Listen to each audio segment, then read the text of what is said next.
શહેરના સૈયદપુરા વિસ્તારમાં રવિવારે રાત્રે કેટલાક લોકો દ્વારા ગણેશ પંડાલમાં પથ્થરમારો કરવામાં આવતા તંગદિલી વ્યાપી જવા પામી હતી। પથ્થરમારાની ઘટના બાદ લોકોના ટોળાએ પોલીસ ચોકીનો ઘેરાવ કરીને આરોપીઓ વિરુદ્ધ સખત કાર્યવાહી કરવાની માંગ કરી હતી। તો બીજી તરફ પરિસ્થિતિ વધુ વણસે નહીં તે માટે સૈયદપુરામાં પોલીસના ધાડે ધાડા ઉતારી દેવામાં આવ્યા હતા। દરમિયાન વિધર્મીઓ દ્વારા પથ્થરમારો શરૂ કરી વાહનોમાં તોડફોડ અને આગચંપી કરવામાં આવતા પરિસ્થિતિ બેકાબૂ બની ગઈ હતી। પરિસ્થિતિ પર કાબૂ મેળવવા આખરે પોલીસ દ્વારા લાઠીચાર્જ કરવામાં આવ્યો હતો અને અશ્રુ ગેસના સેલ છોડવામાં આવ્યા હતા। ટોળાએ વિખેરાયા બાદ પોલીસ દ્વારા મોડી રાતથી સવાર સુધી કોમ્બિંગ શરૂ કરી 28 જેટલા ઉપદ્રવીઓને ઝડપી પાડવામાં આવ્યા છે। જ્યારે ગણેશ પંડાલમાં પથ્થરમારો કરનાર 6 બાળકો અને તેમના વાલીઓને પણ અટકમાં લેવામાં આવ્યા છે અને પૂછપરછ હાથ ધરવામાં આવી છે।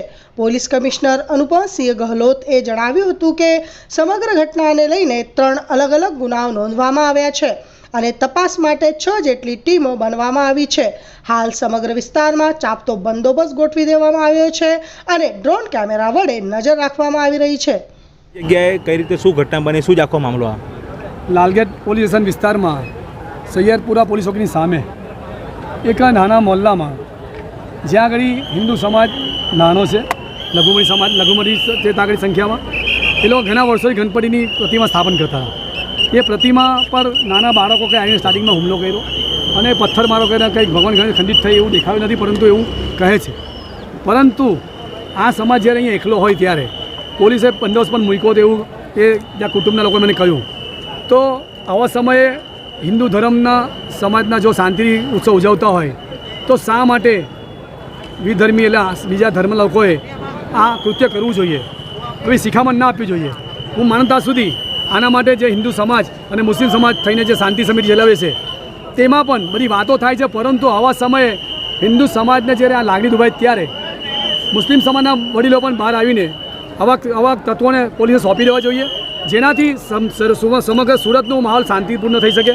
અત્યારે સંપૂર્ણ પોલીસ કંટ્રોલ કરી રહી છે।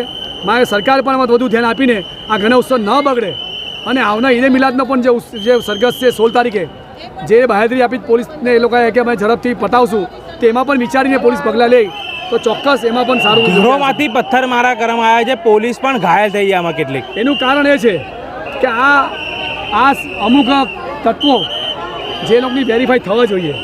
સુરત લઘુ ભારત તરીકે વિકસિત ત્યારે સુરતની બહારથી લોકો અહીંયા આવે જે માઇગ્રેટ થતા હોય તેઓ કોણ છે ખબર નથી પડતી। સુરતના મુસ્લિમો પણ ઓળખતા નથી હોતા એવા લોકો ઘણા સુરતમાં આવી ચૂક્યા છે।